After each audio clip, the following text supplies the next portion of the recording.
Welcome everyone to this special Lindsey Press event to celebrate the publication of Beyond Darkness by Cliff Reed.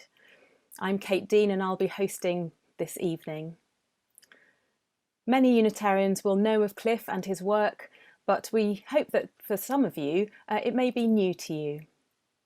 Cliff was the minister at the Unitarian Meeting House in Ipswich for 36 years until his retirement, and he served in many different capacities for the national Unitarian movement.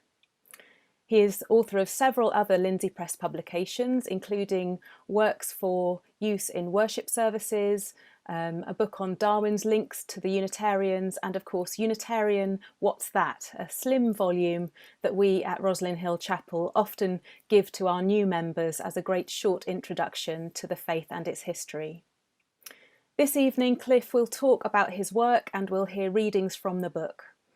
Then we'll have a chance to have a go at some creative writing ourselves before dividing into smaller groups to share our experiences of the writing exercises.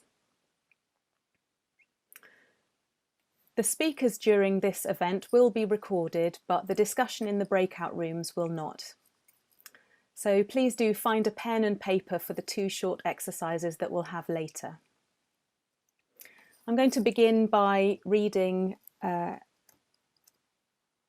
poem called Uncertain World, which really, I think, strikes the tone for this book. Uncertain World. In a world that is uncertain, where all our plans may be swept away at any moment, we can put no trust in the structures we erect, the structures we inherit. If they are all that we bequeath, then we are bequeathing nothing that will last. But we are human beings who have found in each other a community of values. It is these that unite us, inspire us, move us. It is the love which underlies them that gives us joy in one another, that gives us what strength we have. As we face the tumults that await us, that will make our plans as meaningless as any that human beings have ever made, we dedicate ourselves to the values that make us truly human, humble before the infinite, humble before each other's deepest needs, humble before the glory and the terror of creation. We draw on our fund of values and offer one another what strength we have, and in love we offer the world what we have found.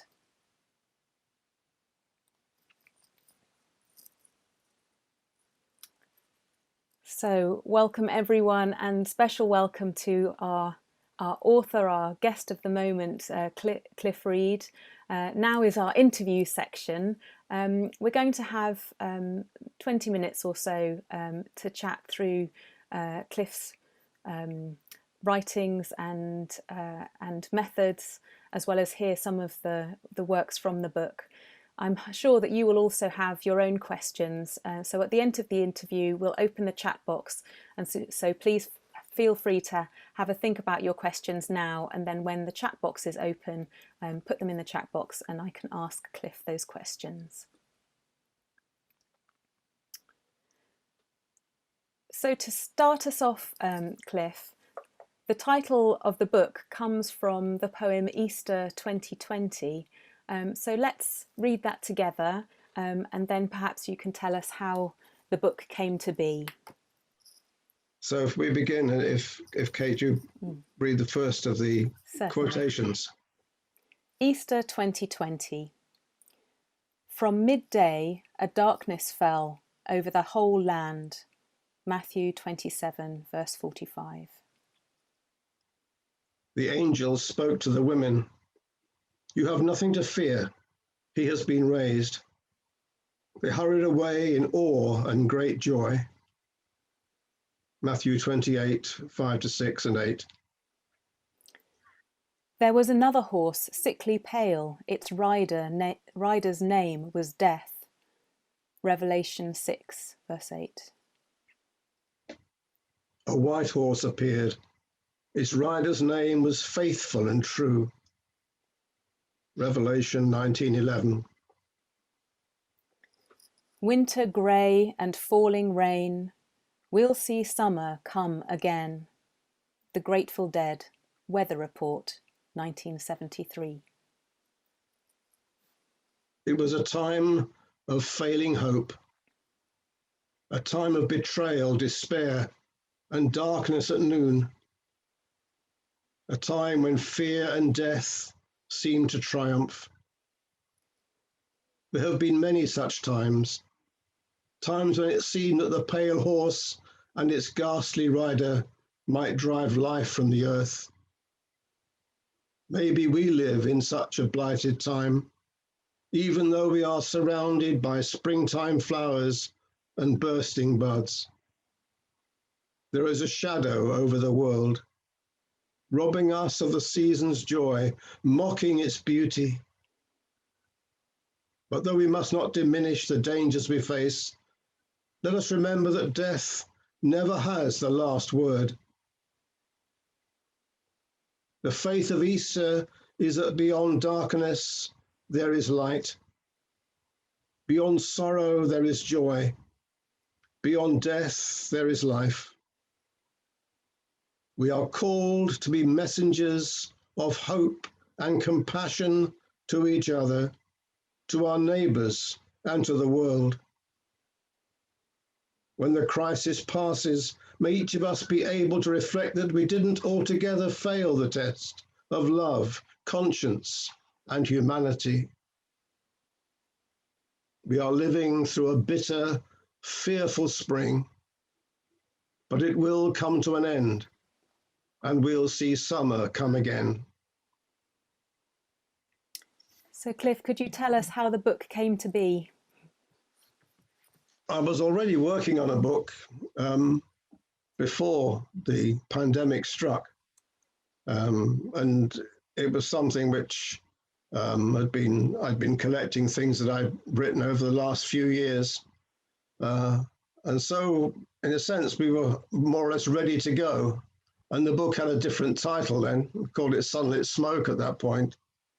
But then the pandemic struck, and that necessitated, in my own view, that needed to be acknowledged, that needed to be included. And in fact, because of the pandemic, I wrote several more pieces, including that one about Easter.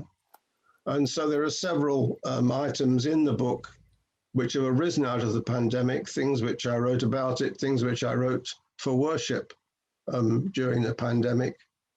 And so that, to an extent, that changed the nature of the book. Not entirely, a lot of the other stuff is still there, but it seemed that that was the appropriate thing to do. I don't think you can just go ahead and produce a book of worship materials in a pandemic and not acknowledge that that's going on. So Indeed. That's how that came to be. And of course, that also led to the change of title. I think there was a feeling that it needed something else. And Beyond Darkness, you say that's a term which came from the piece I just read. And that seems appropriate, as it was acknowledging the darkness, but saying that there is something beyond the darkness. And that applies, of course, not just to the pandemic, but it seemed particularly appropriate at a time of pandemic. So that's how it came to be. And the book is divided into different sections, including one specifically for worship. I'd like to share a short reading from that section. It's called Two Kinds of Religion. There are two kinds of religion in the world: true religion and false religion. Religion with love at its heart is true. All other religion is false, whatever its claims and dogmas. May our religion be true. May it be true because it is loving, merciful and kind. That's all that matters. So could you tell us how you hope people will make use of the book? Well, I always think that, well, parts of the book are, you might say, written for worship, written for communal worship, as I've always written material for that purpose. Other material in the book is, I suppose you can use anything in public worship if you want to. You can always find somewhere to fit things in. But other material there is, in a sense, written more for private reading, for people either for their own personal spiritual reading, or just for their own interest in some cases. And so it's a balance between the two. Quite a lot of the material, as I say, is suitable for worship, not just in the worship section, but in other sections too. People will find material that could be used in services.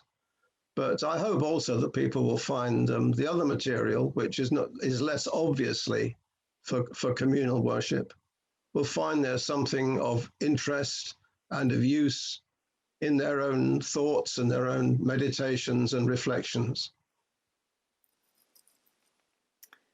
Thank you. Yes, it's certainly got a lot for us to make use of in services, but also just for devotional reading at home. Mm. You seem to be inspired by the world around you, and I'm sure people will want to know a bit more about your writing process. For example, the rainbows that started to appear to thank the NHS during the pandemic. I wonder if you could read the poem Colours of the Rainbows and tell us more about how you wrote it. Yeah, so I will just locate it.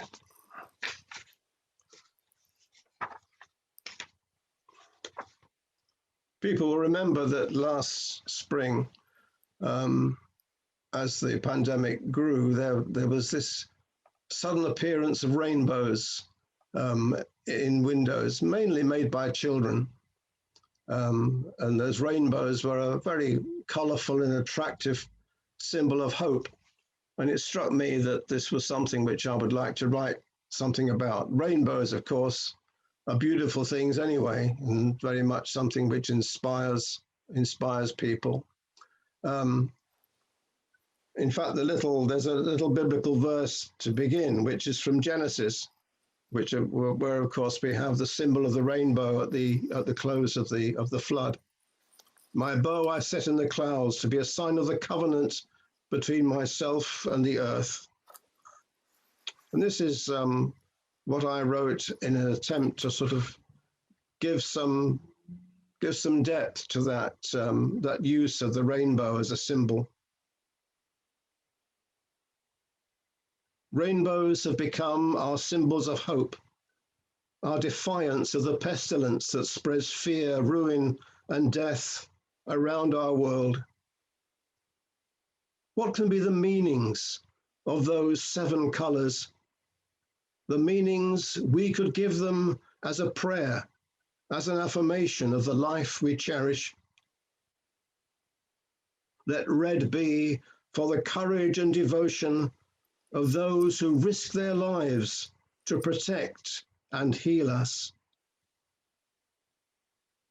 Let orange be for the warmth of their compassion, for the inner flame that fires their resolution. Let yellow be for the exultant spirit in all loving hearts, shining undefeated like the golden sun. Let green be for the earth, for resurgent nature, for the springtime beauty that refreshes our weariness. Let blue be for transcendence, for the overarching sky that lifts us up when we are weighed down. Let indigo be for quietness and reflection, for the soul's rest and restoration. Let violet be for our mourning and our grief, the beauty that is loving sorrow. The rainbow can encompass all our moods, all our colors, all shades of our glorious diversity, and may it stand for the assurance that all will be well. Thank you. People will also remember the anti-racism protests last year and the Black Lives Matter movement becoming more prominent. I was struck by your poem On My Mind, I think it's page 108, written, I believe, during a trip to Jamaica. I wonder if you could read that one for us and tell us more about it. Yeah. I'll read it first, and then I'll talk about it. On My Mind, the Georgia Estate, Hanover Parish, Jamaica. Again, there are two quotations to introduce it. The first from a song, Survival, by Bob Marley and the Wailers. How can you be sitting there telling me that you care, when everywhere I look around, the people suffer in suffering, in everywhere.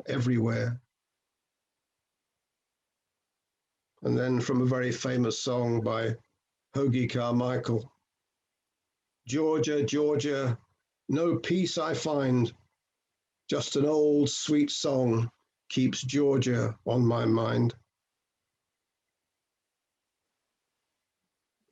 Maybe the Georgia on your mind is a state of the union, or a country, or the girl you love.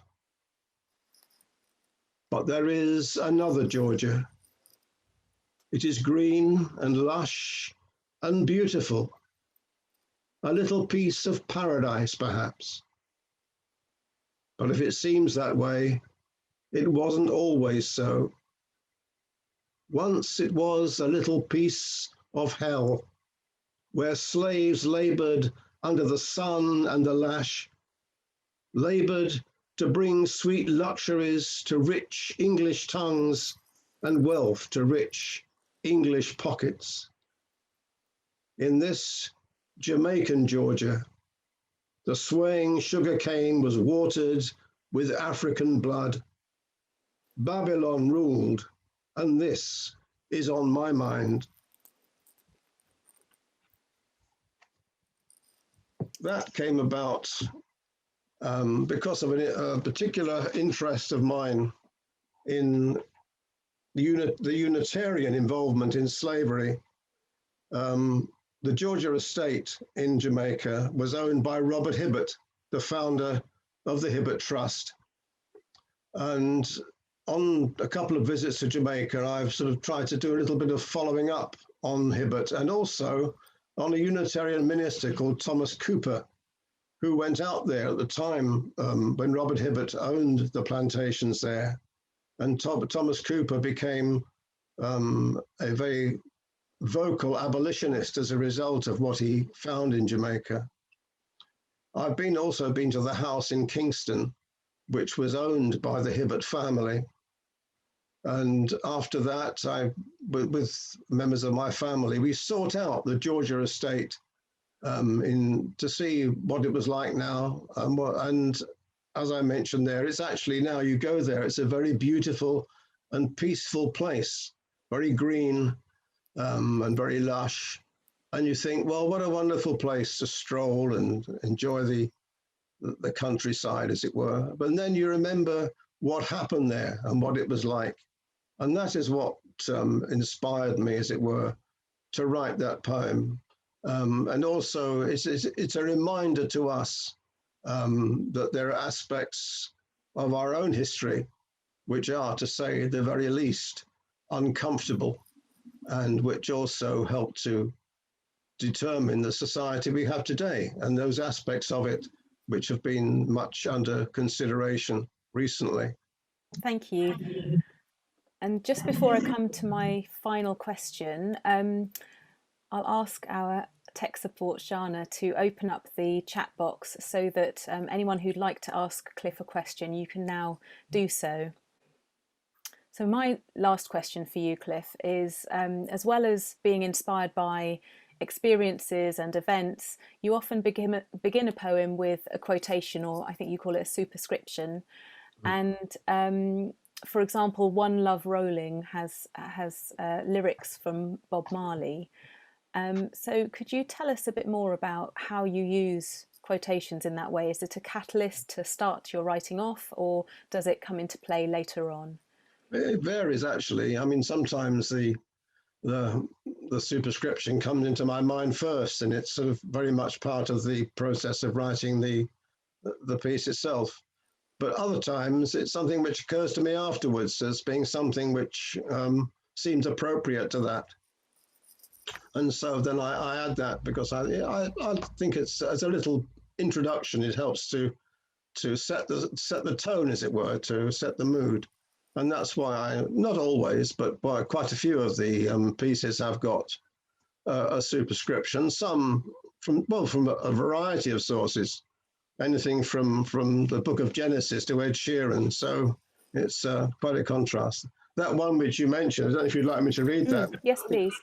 One Love Rolling, and the quotation from that is Bob Marley and the Wailers. I've always been a great fan of Bob Marley, who I met on one famous occasion. One love, one heart, let's get together and feel all right.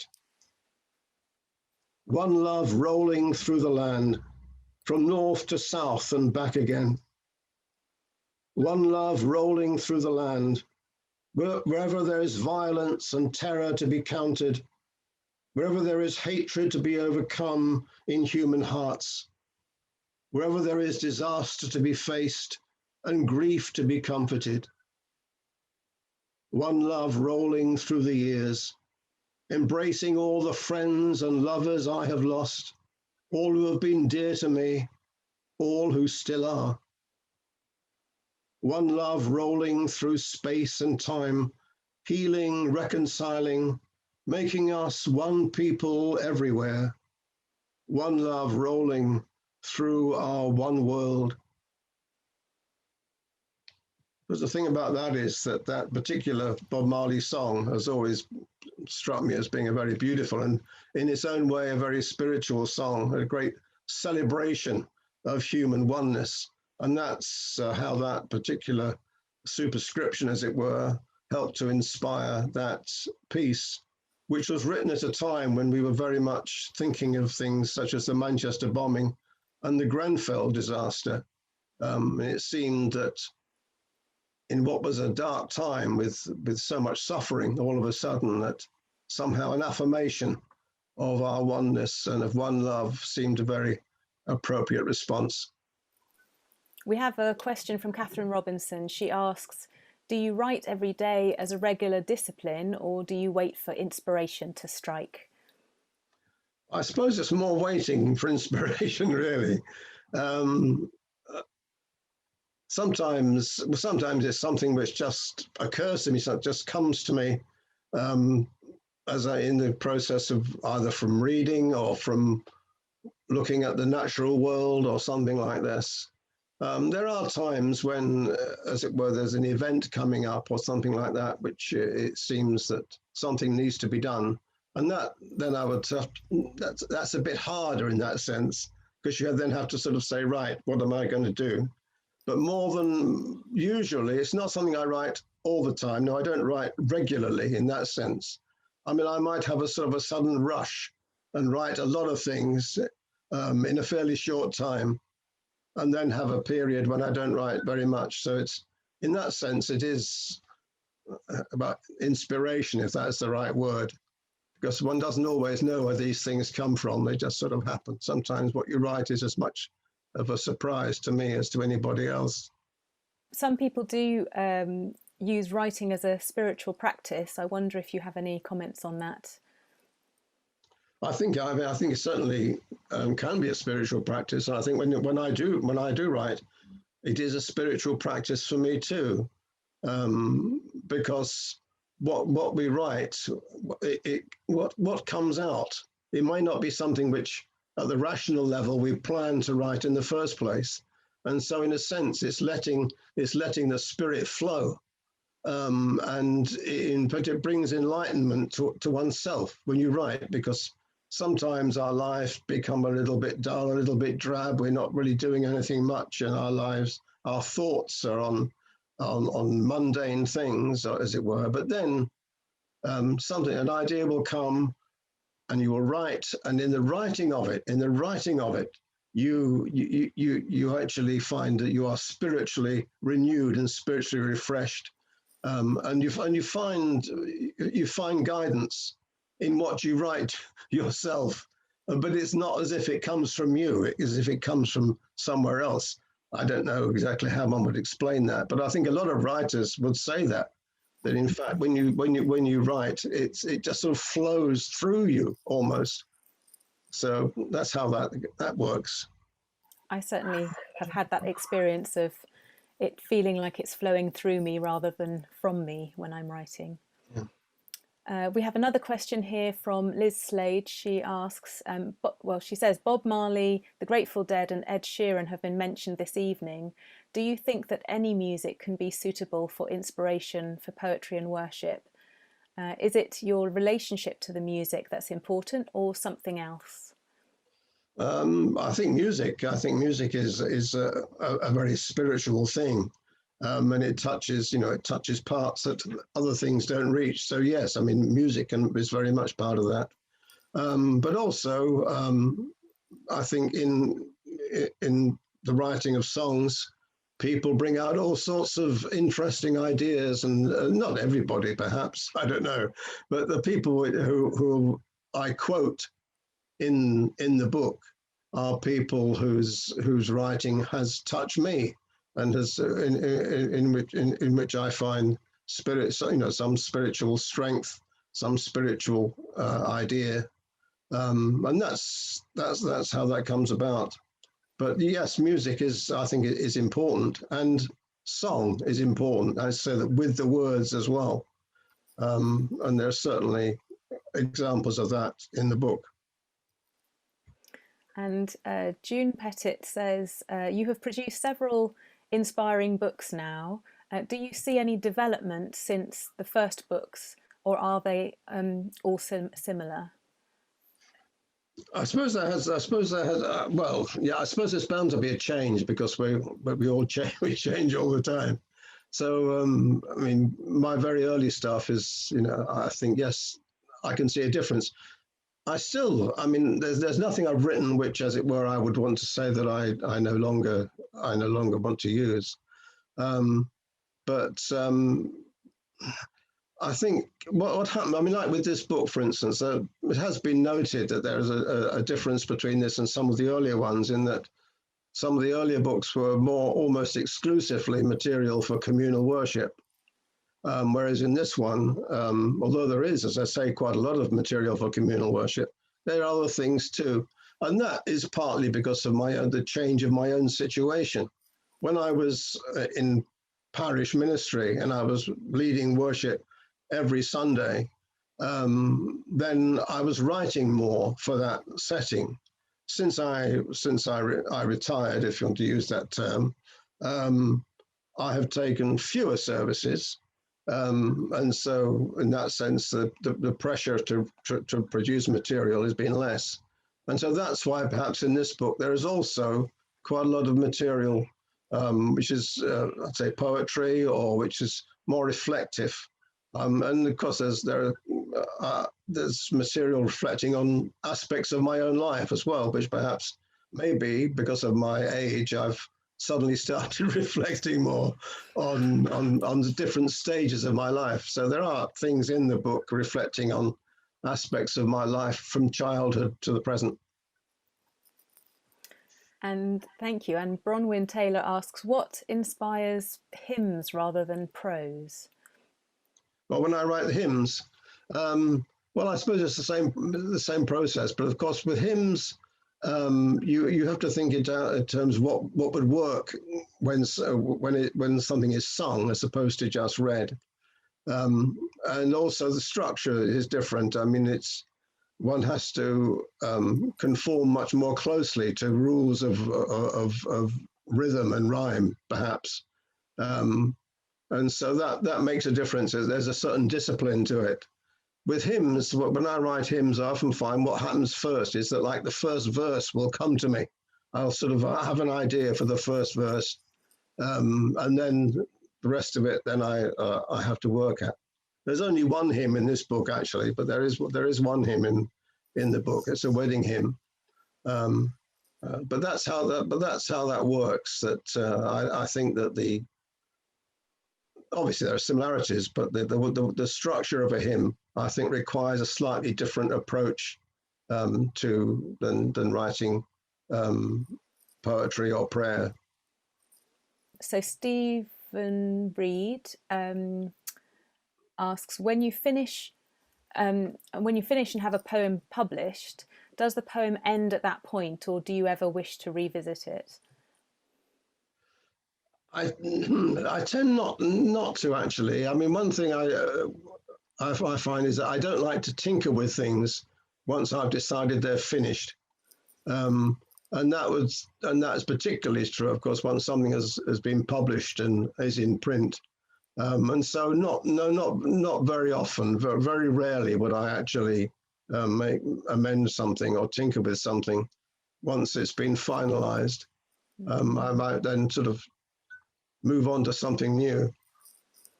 Maria Curtis asks, you share some of your own experience, often in a tangential way.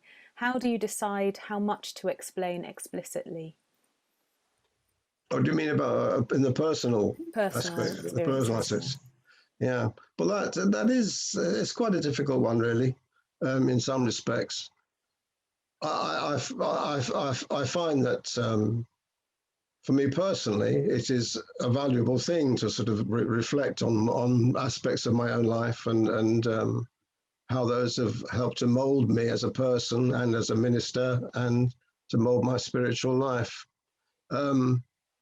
But it's how much? Well, there are certain, obviously there are some things which one which are very private and which one doesn't want to share. And also the other thing, of course, is one wouldn't want to embarrass anybody by including anything about my feelings about other people, sort of thing. So yes, I mean that could be quite a delicate thing, really. But I mean, the thing that's inspired me to an extent to include some of this personal material is what Emerson said. I mean, Ralph Waldo Emerson, he made much of the idea that the preacher should reflect a real life. That if you're just there, you're just mouthing platitudes, just mouthing academic ideas and theories, it's as if you're not a real person anyway.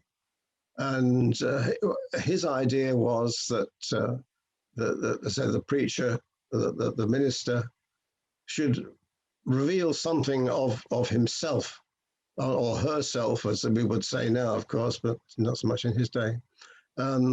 Reveal something of themselves as living, feeling people, so that you're not just getting something, not just getting a formula or something trite. That it is showing that you're a real human being, and hopefully in doing that, you're also speaking to other human beings and their own experiences. And so, in that sense, hopefully that will be something which people will find helpful. Finally, we have a question from Peter Godfrey. He says, are your books more generally available and read by others apart from Unitarians? Well, one suspects in the real world that probably maybe not all that much gets beyond Unitarianism, but maybe I'm not the person to answer that. I don't know how many inquiries we get to buy books. I know that there are some people, certainly some people outside our own movement who have seen the books and read the books, and I sometimes do get inquiries and asking permission to reproduce things and things like that. It would be nice to think that as you know, the Unitarian voice is heard beyond our own somewhat slender ranks. So I hope so. I hope so. And to an extent, yes, there are people outside our movement who look at my books and maybe, hopefully, some of our other books as well. I think it's one of the best ways in which we can reach other people. And also, I often think that maybe material, worship material, and poetry and words for reflection, as I call them, perhaps can reach people more directly than something which is a sort of more of a theological discourse, which perhaps can be a bit off-putting. But you pick up a book, I mean, I do this all the time. You pick up a book of poetry and something like that and dip into it, and immediately you can find things which speak to you. So hopefully people will do that. Thank you so much to everyone who's taken part this evening. A special thanks to Shana Begum for the tech support. And of course, thank you to Cliff for being so expansive with your sharings earlier, and best of luck with the book publication. So would you like to finish the event with some closing words, Cliff? Yes, these are some closing words from the book. It's called Our Love. O God of all times, all space, all universes, carry our love to all whom we love and have ever loved, to all whom we have never loved, and bless them with it. Amen.